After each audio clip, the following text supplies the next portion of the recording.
Hello. Hey, everyone. Are we starting? We're totally Yes. starting. Yes. Okay, good. That's Yes, why welcome. shifts happen. Shift happens. All right, so we're starting this podcast off on a silly note. So, hi guys, good morning, good afternoon, good evening, wherever you are, whatever time of day you are watching this. This is Kelly D, and I'm Dr. B. And this week, we want to bring to you probably one of my more favorite conversations because I can get off on a soapbox, but it's called F the Boxes.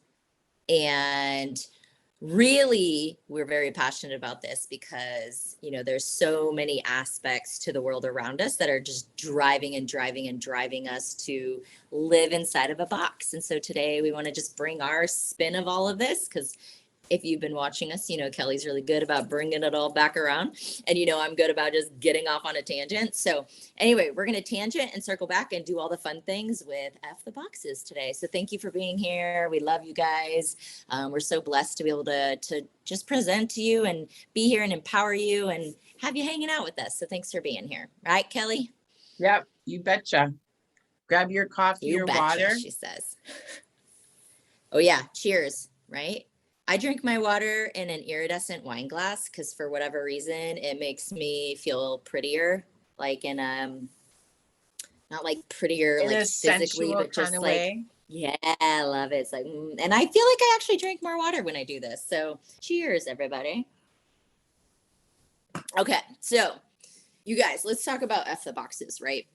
So again, this is one of the topics that like I work with clients regularly because they always feel so much shame around kind of wanting to shift out of the boxes. So what do we mean by boxes, right? So the boxes are the idea of everything you've been told your whole life, let's say from even childhood. So maybe it was from parents or from relatives or from teachers or coaches, people that are just, in your world. And it's like, well, you should stand up straight, suck it in. You should cross your T's and dot your I's. And, you do this and then you do that. And then you do this. And then you go to college and then you graduate from college and you get a job and you find a spouse and you get married and you have 2.5 children and get the golden retriever and buy the Suburban and have the house on the hill. And it's like, good gracious. But I'm we're fed this exhausted. idea. Seriously, I needed to take a breath. I'm tired too. But it's this idea of like we've been kind of directed every step of the way, or at least this idea of like what we should be and how we should be acting and what it should look like. And it's almost like we've been fed this, I'm going to say lie respectfully, of like, if you do all of these things pretty much in this order, then you're going to be happy and you're going to have the best, perfect, most glamorous life ever. And then we get to a point, I feel like for most of us, we could get into reasons why, but it's kind of between, I'm going to say 35 and 45, but like 37 and 43, somewhere in there. And then all of a sudden it's like, whoa, like I Yeah, am I'm not not happy. living. Yeah, I'm not living the life that I want, right? No, but I checked all the boxes. So why am I Yeah. miserable?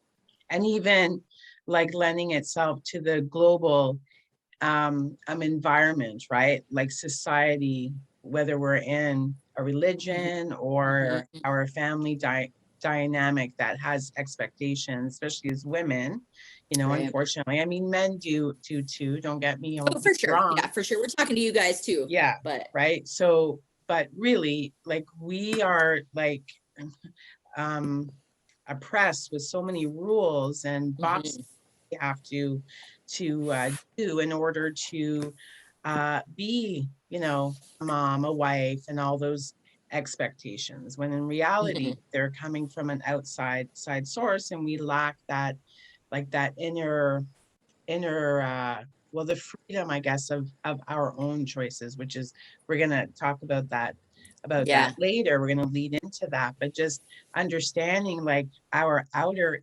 influences are huge on us, just huge. Mm-hmm. Mm-hmm.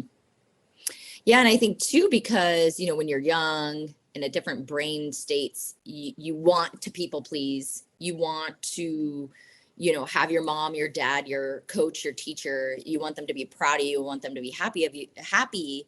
And so you're going to do what they say for the most part, right? So you're going to like it's taught early, and then it's like, well, if I use my voice early on, it's often that we're basically told to sit down and shut up, right?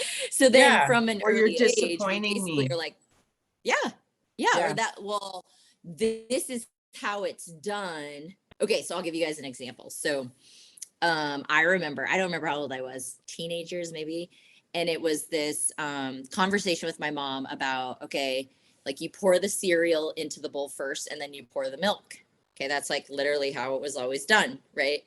And I was like, well, what if you pour the milk and then the cereal? Like, who's to say it has to be cereal than milk? I get the same end result. Like, why can't I do it different, right?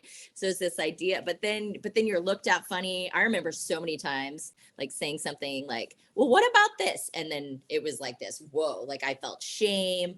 I felt like I wasn't good enough, like my opinion didn't matter, right? So like all of these pieces, because I wasn't following the boxes in the way they were laid out for me based on my environment, based on like the people I was surrounded by, right? Yeah.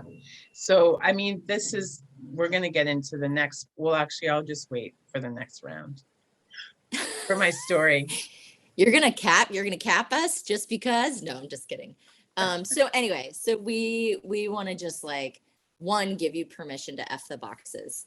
Now, I will say though, you guys, is that the way I live is kindness and respect are like my two like biggest things. And so, I love, love, love, love, love, love, love, love, love, love, love, love, love, love, love, love to bend the rules. Love it. It's like my favorite thing. And like, how do I teach my 8-year-old to bend the rules? Well, I don't. I have to be very aware of what I'm saying. But I also like to break the rules, but I do so only when I can do it ethically, respectfully, and kindly. Kindly. Is that even that's not a word, is it? It's a word. I just made it a word. So you guys have permission to use that word if you want it. But yeah, so it's this idea of like, yeah, I don't want to be told what to do, what to wear, how to act. But I will say I come from a place of like respect, kindness, compassion. And so I believe that when I do choose to bend or break a rule, which is pretty often, that I'm doing so with the like more global awareness of how I'm affecting people around me, not just myself, right? Like I've learned to stand on my own 2 feet, grounded, use my voice, that kind of thing. But I also am very aware of how that's impacting the world around me, if you will. So Yeah. And I that's mean, my we two do need cents. rules. We have to follow system, a protocol to make things, no, but we need to have something to go by, I but know, I'm just joking. individually, like from, I know, but like from a global aspect, like we've got to Right. kind of follow a system of some sort, but we can break away when it doesn't serve our needs. I mean, that's what we should be doing. And that's really what we're kind of talking about is that, Yeah. yes, there Yeah. is a system, of course, that, a global influence and like that environment, but we can easily just step away from it, get off Mm-hmm. course when Mm-hmm. it's our our needs. Because if we don't Mm-hmm. take what we want, if we don't um, live within our desires, then why are we here? Like, what's the point? We're not Mm-hmm. even acting towards our best interest. That's getting a little deep, but We always get deep though, Kelly. It's like what we do, right? We're trying to empower people to be themselves. Um, exactly. so yeah, so I think for me it was, and like I was saying, I think a lot of my clientele, it's kind of that like mid 30s to mid 40s. So, sometimes it's earlier, which is I would say even more rare than like later. I almost think there's some late bloomers that it's like, whoa, they finally have this. Well, okay, so we were talking, it's like, there's this common statement of midlife crisis. And like, quite frankly, you guys, I don't think most of the time. Now, there's going to be a percentage where it truly is a crisis. So we're not like demeaning that at all. But No, like, no. I really look at it as a midlife awakening because it really is this idea of we're moving through our chakra systems and we're coming into this third eye and we're just more aware. There's more intuition there. We start to question the answers, we start to question the questions, but we're not doing it because we are trying to be disrespectful. It's more of this awakening. It's this awareness of, oh, well, I've literally been checking the boxes my whole life, and Mhm. I'm seeing that everything I was promised and everything I was told really actually isn't how I feel. And so then, but we feel kind of guilty and maybe a little bit of shame or, all these different emotions around now trying to step out on our own or trying Yep. to battle the boxes, because it's different. And what happens to us if I'm not following the exact rules?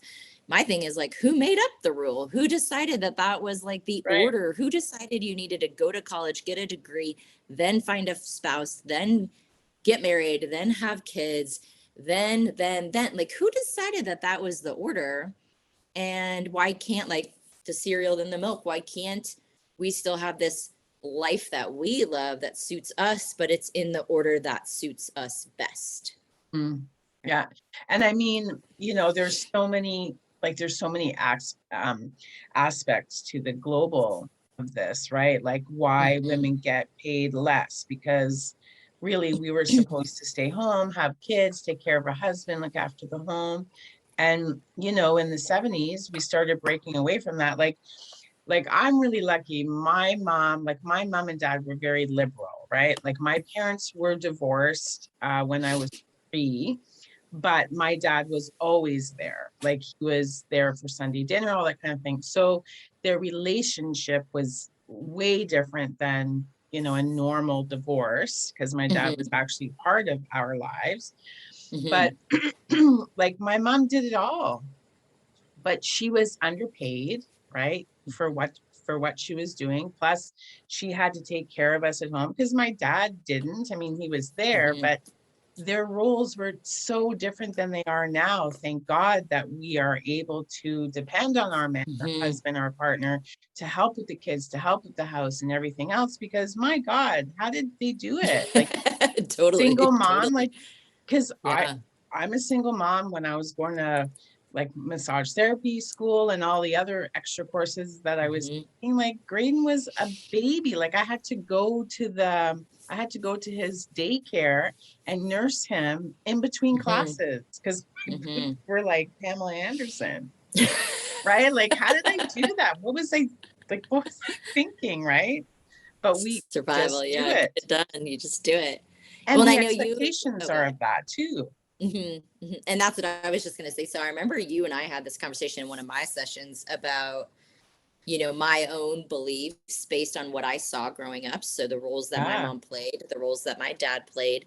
And so now I'm married and I have a child with my husband, and we are a dynamic team. Like that, literally, like I couldn't have asked for a better teammate in a partner than what Chris is for me. And it's interesting because along the way, I learned how to do yard work. I learned how to work on cars. I also can clean inside the house. I also can make lunches. Like literally, to the majority of it, I can do all of the things, right? But growing up, I watched a male's role and a female's role. And so you and I were having this conversation because there was a point where I was just like, I was choosing to do it all because that was my way of being like, well, I have value to this relationship because I can do it all. But then I was like overwhelmed. And all I needed to do was say, ask for help. Or when he offered, like sometimes on a Friday, Chris will be like, hey, would you like me to run to the grocery store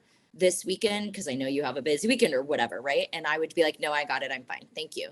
Right. And it was like, no, no, no, no. I will just add it to my plate and I will do it because that will bring value, but then I'm like exhausted and miserable. And then what kind of value does that actually bring? Right. So I know it was you that basically was like, girl, you have permission to be like, yes, thank you. And I was like, oh, I I can do do. that. Like, I don't have to do it all. Right.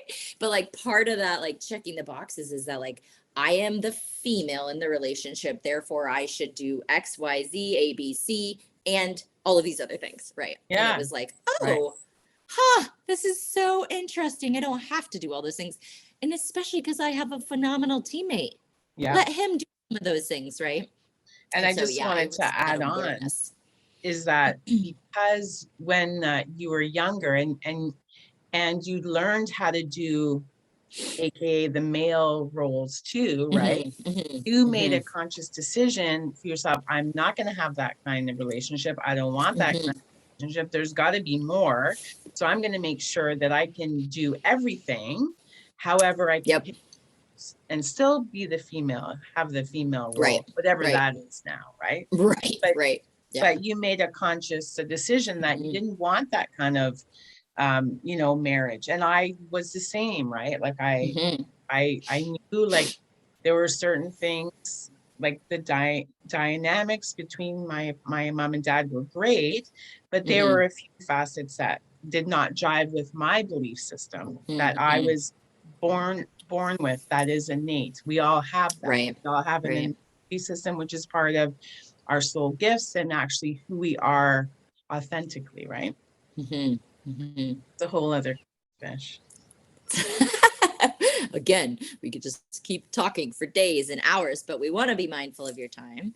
Yeah. And we love to like keep these pretty short, just simply because we know like quick drive to the grocery store or to go pick up your kiddos or on your way to work. And we don't want it to have to be something where it's hours long per se, even though we could talk that long. So, what do you think we wrap it up and move on to Okay. next week? Sounds good. All right, guys. So curious though, we would love to hear your feedback about some of the boxes you've checked that now you're realizing, like, oh, all right, I don't actually need that box anymore, or I don't need to check it anymore. I can kind of break free from it. So we are curious to hear from you guys in regards to some of the boxes that you have broken away from respectfully. And again, just thanks for being here. We'll see you next week with a little bit more on F the boxes. Have an Bye, awesome day.